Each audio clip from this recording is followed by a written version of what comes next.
All right, so Acts 14, we're going to look at verses 1 through 28. Acts 14. So a couple of weeks ago, Isaac spent the night at one of his friend's house.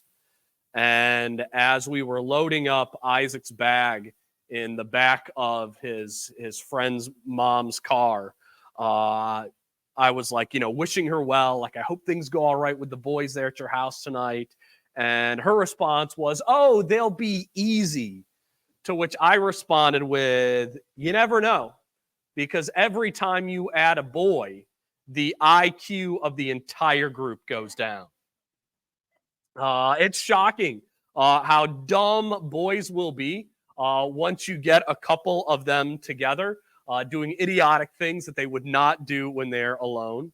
And this morning, we are looking at Paul and Barnabas's, the end of their first missionary journey. And they're going to go to 3 cities. And one of our primary lessons in going to those 3 cities is the insanity and the foolishness of the crowd. We're going to see the danger of going with the flow and simply believing whatever is popular in the moment. And one of the hard things about following the madness of the crowd is that at times the crowd could be right. Revival could sweep through the land, but the crowd is just as quick to erase any good progress that they've made and to fall back even farther than where they were at the beginning. So we're continuing with Paul and Barnabas and their journey around the region of Galatia. This is modern-day Turkey, and we're going to look at their ministry in the cities of Iconium, Lystra, and Derbe. So we do Iconium first in verses 1 through 7. In Iconium, they entered the synagogue of the Jews together and spoke in such a manner that a large number of people believed, both of Jews and of Greeks. But the Jews who disbelieved stirred up the minds of the Gentiles and embittered them against the brethren. Therefore, they spent a long time there speaking boldly with reliance upon the Lord, who was testifying to the word of his grace, granting that signs and wonders be done by their hands. But the people of the city were divided. Some sided with the Jews, some with the apostles. And when an attempt was made by both the Gentiles and the Jews with their rulers to mistreat and to stone them, they became aware of it and fled to the cities of Lycaonia, Lystra, and Derbe, and the surrounding region. And there they continued to preach the gospel. So we see here Paul and Barnabas continue their normal strategy. They go to the synagogue first because that's where Paul would be given a hearing. And as in Antioch Pisidia that we saw earlier in the journey, there are both Jews and Greeks who hear the gospel in the synagogue and believe. And again, we see that the response that all preachers and teachers of the gospel are looking for is the response of faith. Belief in Christ, since it is Christ's accomplished work. But as in with Antioch, Paul and Barnabas have a problem. Their problem is their success. A large number of people believe in the gospel, and because of that, that creates envy among the Jews who don't believe. The word that is translated as unbelief in our Bibles is actually the Greek word for disobedience. English translators changed disbelief to disobedience because if you don't believe the gospel, what are you not doing? You're not obeying the gospel, because what the gospel calls us to do is to obey. And just like with the old story of Cain and Abel, the unbelieving Jews are like Cain, whose sacrifice to the Lord was rejected, and the Jews become embittered against their own brothers for turning to faith in Christ. But in spite of their bitterness, Paul was faithful. I think the word that stands out to me in these 7 verses is the word long in verse 3. And that is, even though the bitterness that had been stirred up against them, Paul and Barnabas continued speaking and teaching boldly for a long time.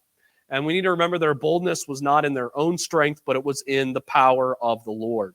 So here we have Paul and Barnabas. They are enduring faithfully They're faithful in the midst of rejection and doubts and scorn, so that they can teach and preach the word to all who would hear. But we need to be clear that their endurance was not for their own glory, but it was through the Lord's strength and power that they were enabled to endure. So when we think of God doing great and mighty things, empowering people, we think of the wonders of Jesus, we think of the miracles at the end of verse 3.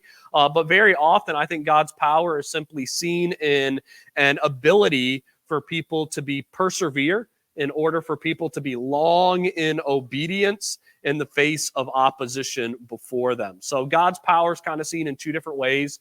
In Iconium, it's seen in the wondrous works that were done in his name, but God's power is also seen in the willingness of Paul and Barnabas and the power that is given to them to persevere in God's grace.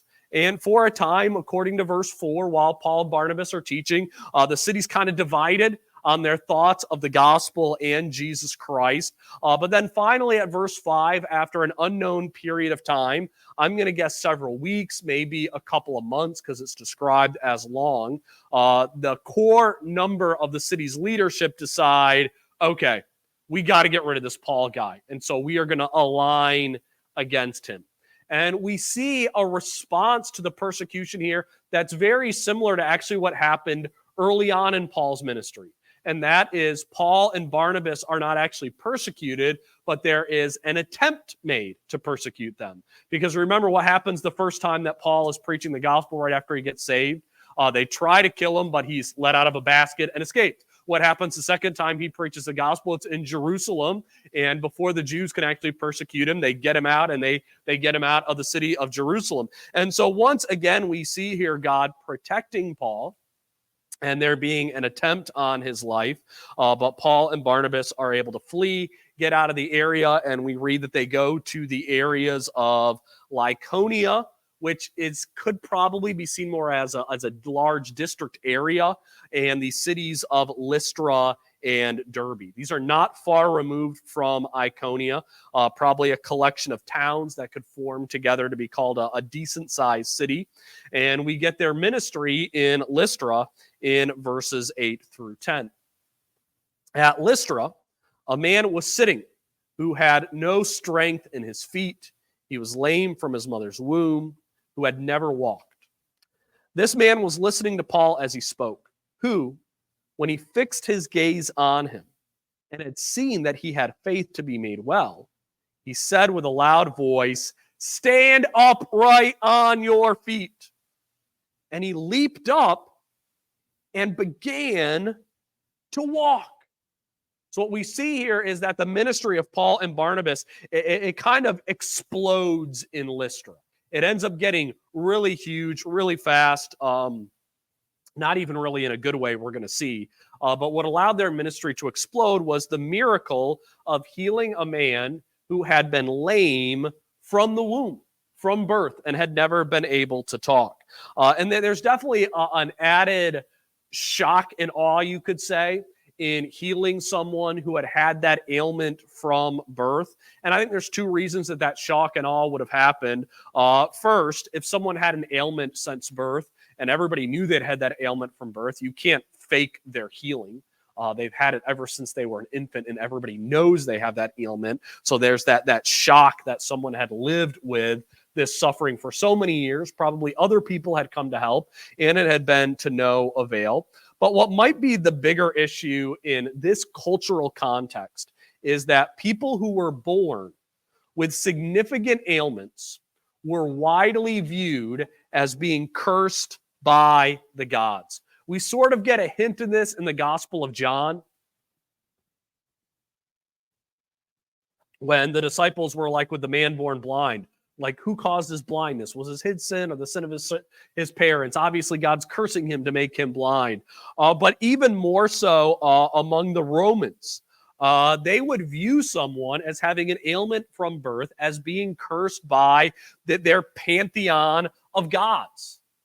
And so to have Paul and Barnabas step in and heal a man who had been born from birth, this was a direct way of saying, our God is stronger than all gods of the Romans. The God who sent Jesus is taking back what his enemies had stole.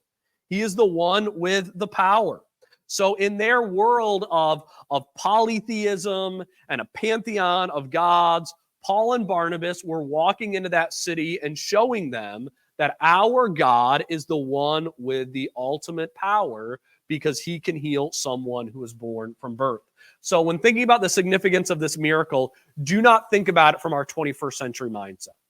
We think of someone who had a walking problem ever since they were born and then being healed. We think of joints being put back in place or tendons being reconstructed or bones being aligned right. That's what we think of when we think of this healing and this ailment. But back in that time period, when they see this, they think that they are seeing a battle between the gods and that the God of Israel has stepped into their city and shown that he is superior to their gods. And I say all that to say because that's what allows the next verses to make sense of the response that Paul and Barnabas are going to get. And we see this in verses 11 to 18. When the crowd saw what Paul had done, they raised their voice, saying in the Lycaonian language, "The gods have become like men and have come down to us." And they began calling Barnabas Zeus and Paul Hermes because he was the chief speaker. The priest of Zeus, whose temple was just outside the city, brought oxen and garlands to the gates and wanted to offer sacrifice with the crowds. But when the apostles, Barnabas and Paul, heard of it, they tore their robes and rushed out into the crowd, saying, "Men, why are you doing these things? We are also men of the same nature as you, and preach the gospel to you, that you should turn from these vain things to a living God, who made the heaven and the earth and the sea and all that is in them. And the generations gone by, he permitted all the nations to go their own ways. And yet he did not leave himself without witness. In what he did good, and gave you rains from heaven and fruitful seasons, satisfying your hearts with food and gladness. Even saying these things, with difficulty, they restrained the crowds from offering sacrifice to them." So I see some comedy in these verses. I think there's a certain amount of we should find what's going on here to be kind of funny. First, I think it's funny that they saw Barnabas as Zeus, Paul as Hermes. Paul is the one who does the most speaking, so he gets the label as being the spokesman of the God who is Hermes, and Barnabas, who I'm guessing based on how the descriptions are in the passage, he's probably the more strong and silent and dignified one, so they call him Zeus. I can't help but think that maybe when they came back to Antioch and told the stories of their missionary journeys, if some of the other Christians probably, kidded on Paul a little bit and called him Hermes every once in a while and, brought that up a little bit. But the other part of the humor that you might not catch there is that at this time in Lystra, they did not speak Greek.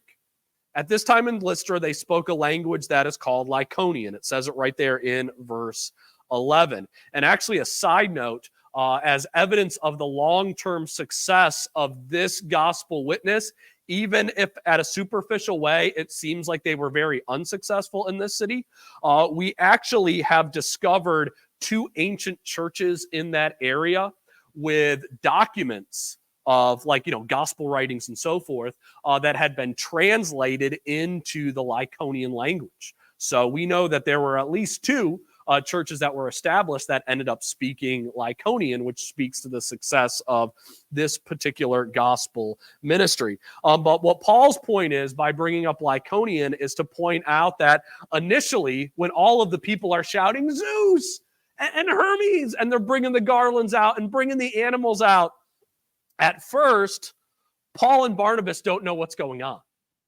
They don't know what's going on because they don't speak that language. They don't know what they're doing. So there's a little bit of comedy because they're preparing to offer sacrifices to Paul and Barnabas. And it almost sounds like initially Paul and Barnabas are just like how you might be with someone who doesn't speak the same language as you, just kind of smiling and nodding and being like, they seem really excited about what we just talked about. and the miracles we did, like this seems like this is going good. And then all of a sudden, somebody probably translates to them what's going on, and they're like, no, Paul.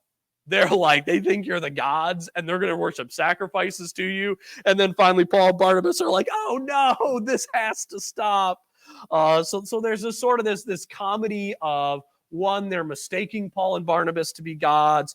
Two, there's the language difference, and so there's all this going on to make this situation just kind of funny in the way that it is, and what we have recorded for us here. It also probably says something interesting about the gift of tongues and the fact that they were speaking another language to them, and Paul and Barnabas just didn't understand it. So I don't know how that plays into all this, but we do have that language barrier here. But the end result ends up being that because they're trying to sacrifice to Paul and Barnabas, and they're obviously against it, that Paul ends up speaking this little sermon here in verses 15 to 17. And I see this as a sermon that you would probably put more in the category of pre-evangelism, where Paul is teaching them about fundamental truths that they need to understand before they believe in the gospel of Jesus Christ. And we need to remember that the Lycaonians are steeped in polytheism. They believe in a pantheon of gods. They believe that Caesar himself is a god. They believe in emperor worship. And so Paul starts off with the lesson that these people would need in their culture. And the lesson that they need is that God is the creator. So Paul teaches the fundamental truth that there is one God who made the creator, one God who is the creator of heaven and earth. And this is why it matters if we sin against this God, because he created us. This is also why God has the standing to forgive us, because he is our creator.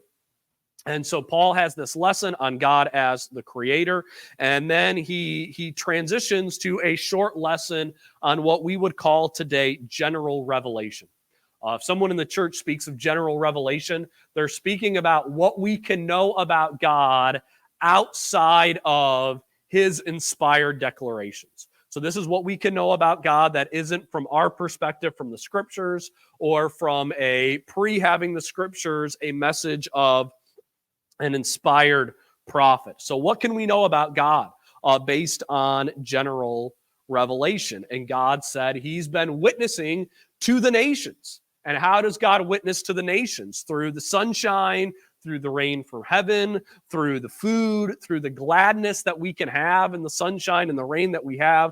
And all of that brings glory to the Creator. And I also think this points a little bit toward polytheism, as in, why does man feel like they need to invent gods like Zeus and Hermes, or Osiris and Isis if you're in Egypt? Man feels like he needs to create these gods because he can see this world is amazing. This world is so amazing that I need to glorify the one who made it. And they're groping in the darkness, hoping to find the God who made it.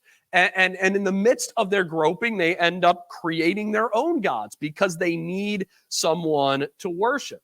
And so Paul is coming here to say, I am telling you who made the earth. I'm telling you who you should worship. Not these gods that you've created, but the one true God, because creation is so wonderful. And we can all attest to that. We've all looked out at the world around us and been like, man, what great things our God has made. And it leads us to worship him. So the beauty of this world leads to the glory of God. I don't know if anybody saw it in the news this past week, but this past week, NASA put out what they called the highest resolution images of Mars that has ever been produced. Did anybody see this on the news? It sort of dropped on there. And so I saw the headline and I was like, oh man, this could be some interesting pictures of Mars. And this was the image they had. There's Mars. And I saw that highest resolution picture ever of Mars. And I looked at it and I was like, meh. I would much rather live here on Earth, and I'm glad I'm on Earth and not on Mars. We're so accustomed to the rain and to the sunshine, we can forget about all of the benefits that it brings to us. But when you compare the Earth to Mars, obviously, it's an extraordinary blessing to live in this world that God has made and to have our Creator God and His grace and His goodness. So Paul here has a twofold lesson. The first is there is one God who made the world. And then second, that God has proclaimed his goodness to the entire world. Now, my guess is that Paul would use those two fundamental truths to springboard to then talk about the proclamation of the gospel. But we don't have that here. All we do is know is that after Paul gets done talking about God and his goodness, that Paul can barely hold the crowd back from worshiping him and Barnabas and offering sacrifices to them. But then in verses 19 through 20, we get sort of the odd twist of this passage, which brings about my title for this teaching, The Madness of the Crowd. So look at verses 19 through 21.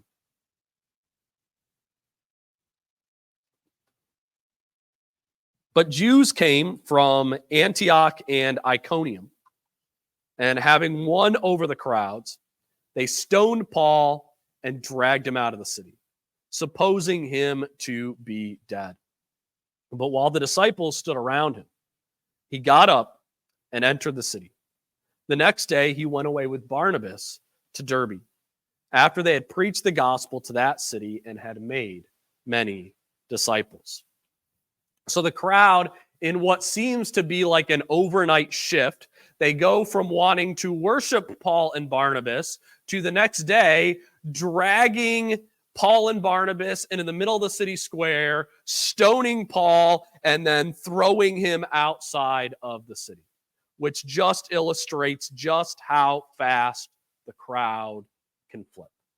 How it can go from being with you, thinking you're the greatest, to then turning on you and wanting to stab you in the back.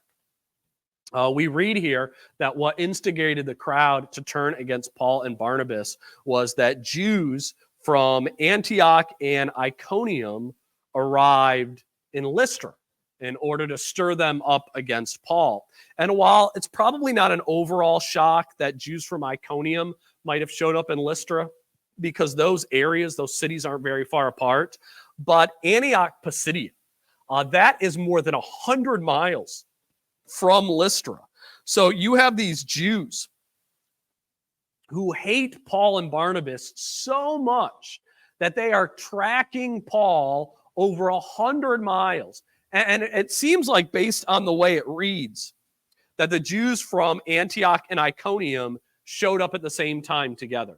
This means that you would have had Jews in Iconium, in Antioch, who took the time to figure out what city Paul went to in Iconium, finally got to there, but by the time they finally got to there, Paul was already gone. They finally get to there. They stir up the Jews in that city even more, and then they chase Paul to the next place. Like, this is an obsessive amount of hatred.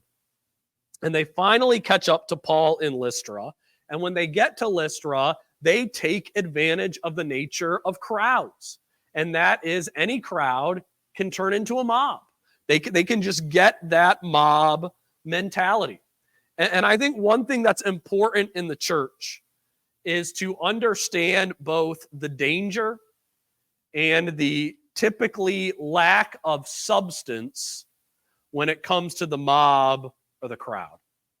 And this is a strong reminder for us never to base our theology, our views on God, our views on Jesus Christ, our views on the gospel based on popularity votes or book sales or number of theological professors who will align with you or church size or whatever else.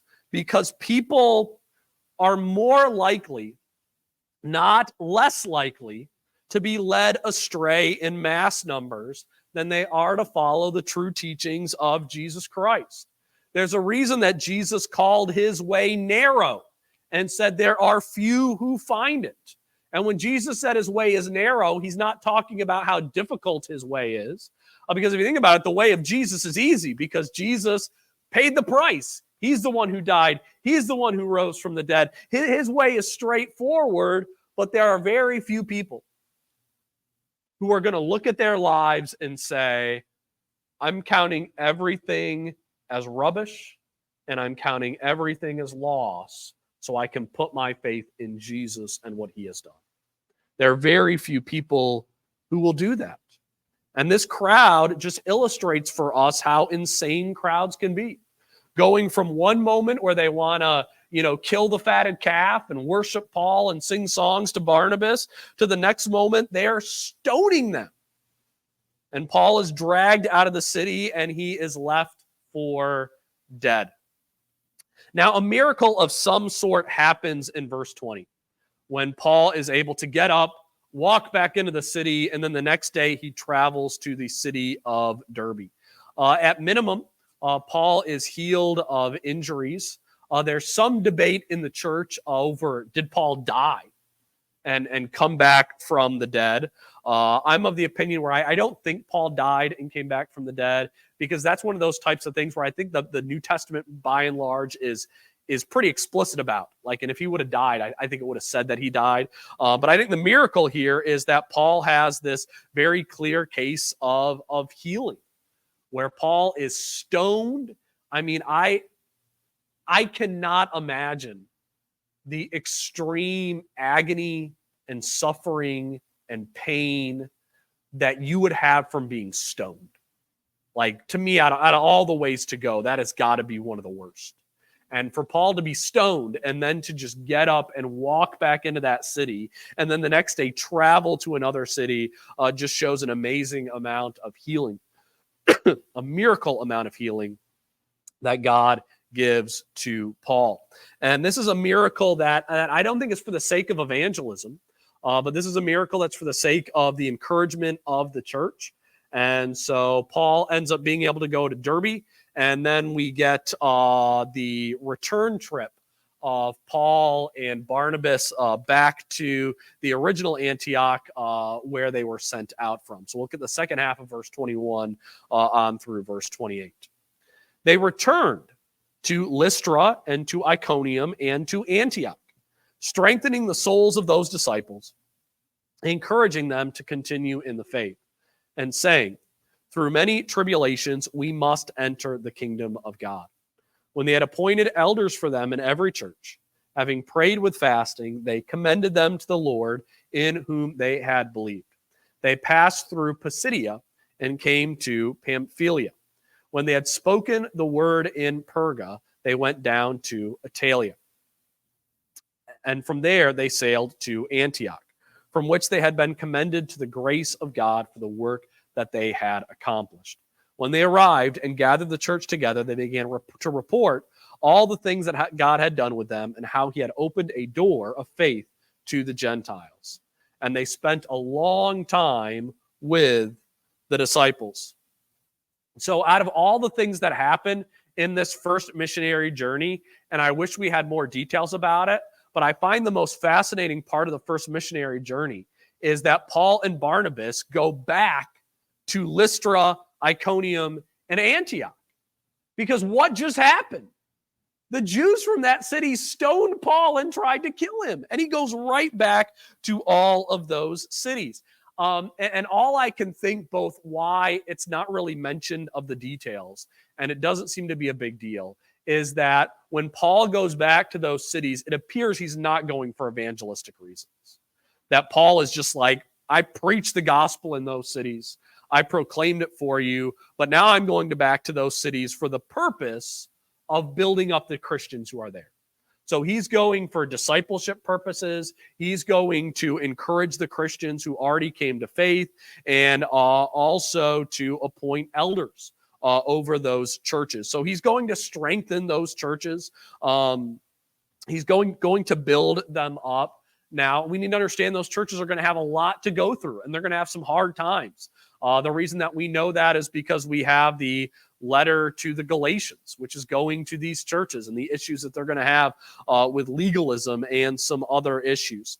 But Paul finally arrives in Antioch and gives the wonderful report on how God had opened the door of faith to the Gentiles. And this phrase lets us know that God is opening the door and he's not forcing people to believe.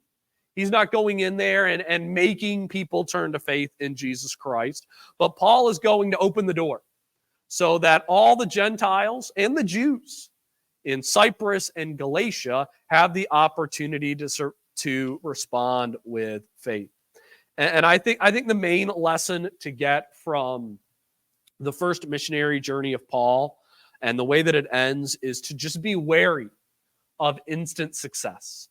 Be wary of sudden crowds, because very often people seem to lose, for some reason, their reasoning abilities once they're gathered together in large numbers. So this is a reminder for us to be faithful, whether small or large groups, to just continue to spread the word, tell people about Jesus Christ, even if we get rejected, as Paul did in many places, but also saw great fruit in the work that he did.